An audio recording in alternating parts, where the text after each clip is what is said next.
Some of you are so stressed, you're overwhelmed by so much going on that you won't take the time to prioritize your life.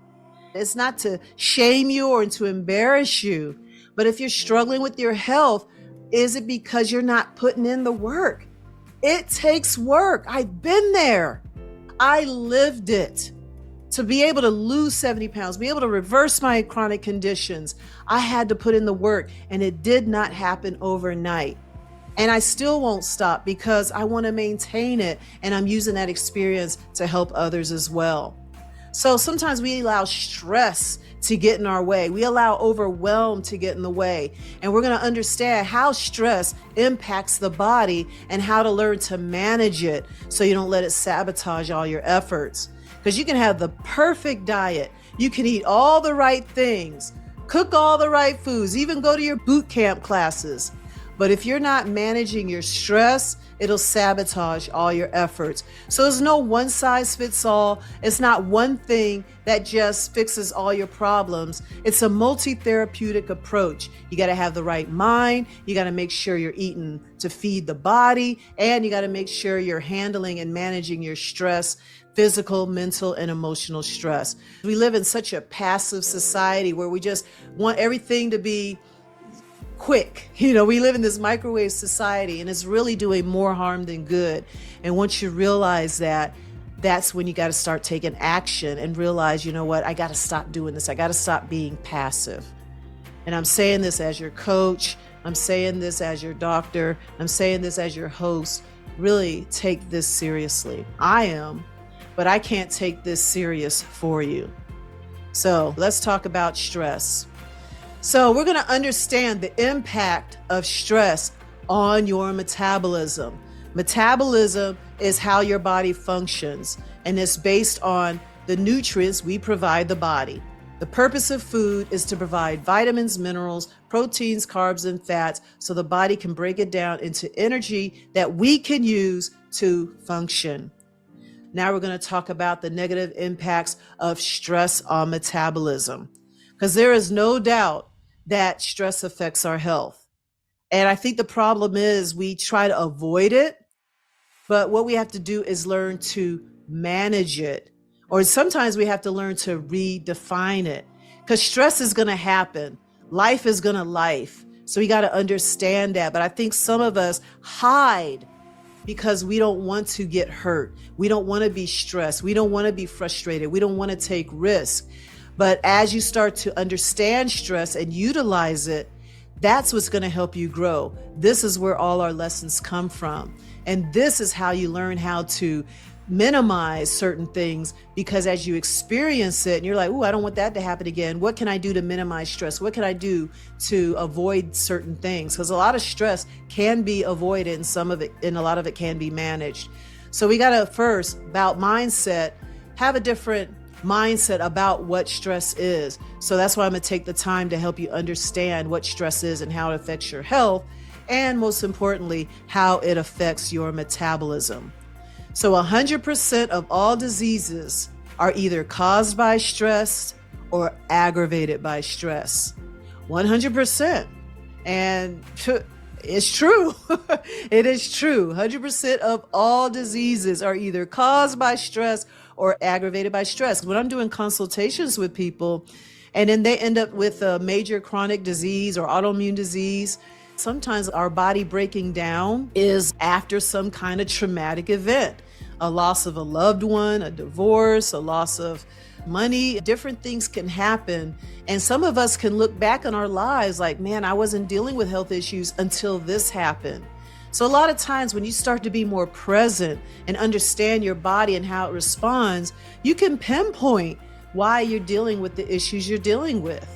So sometimes we have to be able to understand the root cause of our stress, of our problems, of our fatigue, but instead we're looking the other direction and we're not doing anything to manage it.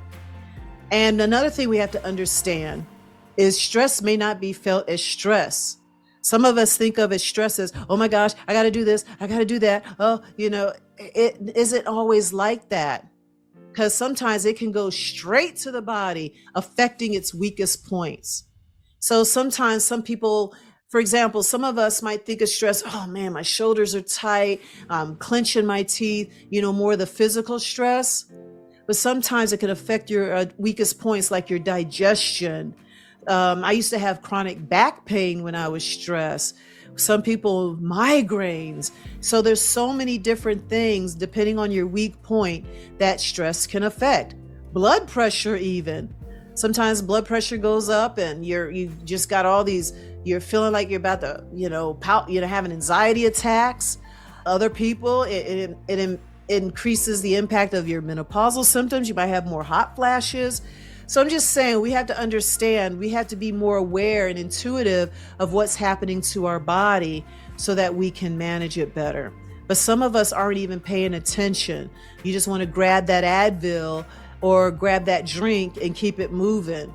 But covering it doesn't make it go away. If anything, it just prolongs it and does more damage over time.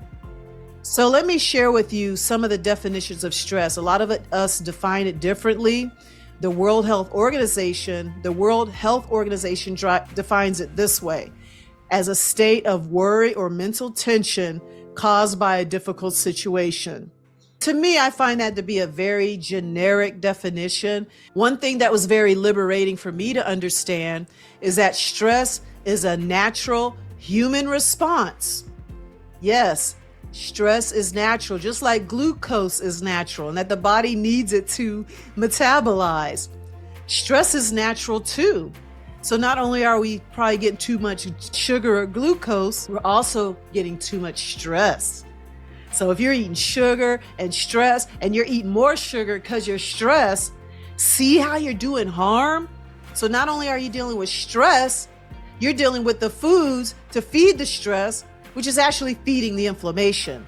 So this is what we have to realize. And I'm putting this together so you can be like, man, I'm doing this.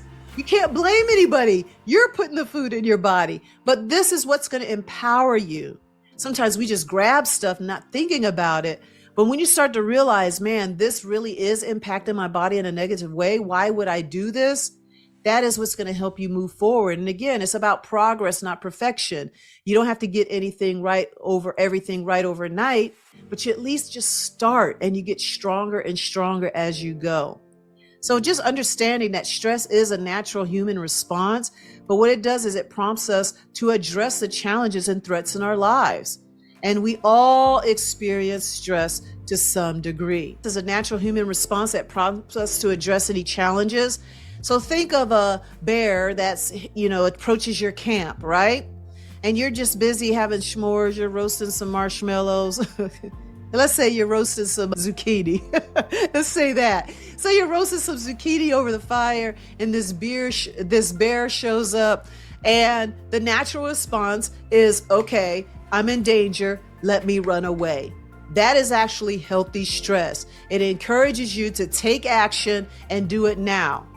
But you're not going to think, hold on, bear, let me finish this zucchini and let me go to the bathroom and then I'll run away. No, you're going to stop whatever you're doing and you're out of there. And the body realizes that. It's going to put off digestion. It's going to put off, if you had to go to the bathroom, you're probably not even thinking about it at that moment because all the blood is going to your legs and your heart so you can run away to safety. And then once you're in a place that's safe, your body should normalize. But the problem is we're dealing with stress at very chronic levels, and you're going to understand why. So the way we respond, again, so what stresses me out may not stress you out, and the other way around. Some people may get stressed out about, oh my goodness, traffic. Some don't. I don't know who does it, but I think you get the point. Some of us may see things differently or stress differently than others. So you got to understand what stress is to you and get real with it. Just start jotting down the things that stress you out. And sometimes it's just as easy as finding a healthy solution to it or a way to manage it so it doesn't break your body down. But how you respond makes a huge difference to your well-being. How you respond, how you recover, and all that good stuff. So let's look at some life circumstances that can cause stress. One of the things I get from my clients is they struggle with, after work, I don't feel like cooking. I don't feel like shopping. So I work with them to create some strategies and ways to manage this situation so that they can get better and prepare healthier foods. Because some of you may be stuck because you're like, I don't know what to do. I'm too tired. But even with that, you have to find a way. You got to find a solution. Trust me, I get it. But first, let's recognize, what are the stresses that are getting in your way? What are the things that you feel are getting in your way? And get honest about it and let me know. So some of the causes of stress: one's job, finances is a big one, marriage, relationships, children, junk food, medications. So not only are we dealing with stress mentally, we're dealing with it physically, and we're dealing with it chemically, with the toxins in the food. And sometimes we're just putting it all together all at once. So you got to look at your circumstances and just look at all the areas, all the holes where you're allowing stress to impact your life. We stress about things that haven't even happened yet.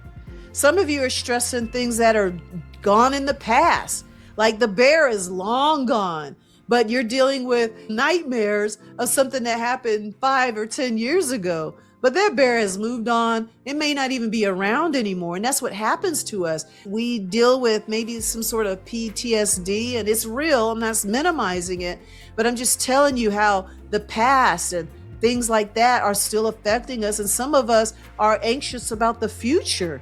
Well, what if I do that? Or what if that doesn't work? Or what? And then you're stressed about that and you haven't done anything. So I hope you're looking at yourself in the mirror and saying, oh my goodness, these sources of stress is really negative for me. I need to start to rethink how I see my life. So to avoid stress, you would need to avoid life. You can't escape it. So I said this over and over again. You have to live it and allow stress to be a part of your lessons in life. Because this tension and this overload, if you allow it, can lead to stress-related illness. So if you're doing that and adding it to all the sugar and all the toxins, this is why we don't feel well. This is why over 50% of people over 40 have at least one chronic disease. This is why millions and millions of people have diabetes. And this is why the other half have some sort of metabolic disease. This is why, because we're dealing with stress in our lives and not being able to manage it. And we're also eating in a way that is not supporting the recovery of our bodies. So this is the difference. Remember, I said stress is a normal part of our lives. So it can be short-lived. Short-lived can be beneficial. It gets you out of danger. It helps you handle something that is important right away. You get your hand off the stove. You save your child from knocking over a shelf, okay? The mom's in the room. You see your child in danger. It's just something about that strength that comes through us, and we're able to protect our children.